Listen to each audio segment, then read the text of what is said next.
สบายดีพ่อแม่พี่น้องมื้อนี้ก็เป็นมื้อตั้งผ้าป่าสามัคคีเนาะพี่น้องเนาะลงมาเฮ็ดอยู่เฮ็ดกินในวัดพี่น้องเอ้ยหลังจากที่เฮ็ดกินค่ำยาคูแล้วก็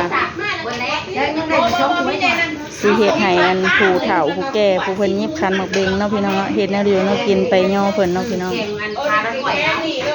สลายก็ได้ลงมาซอยเวียกเพิ่นอยู่วัดเนาะลงมาซับยำหุ่นนี่แหละพี่น้อง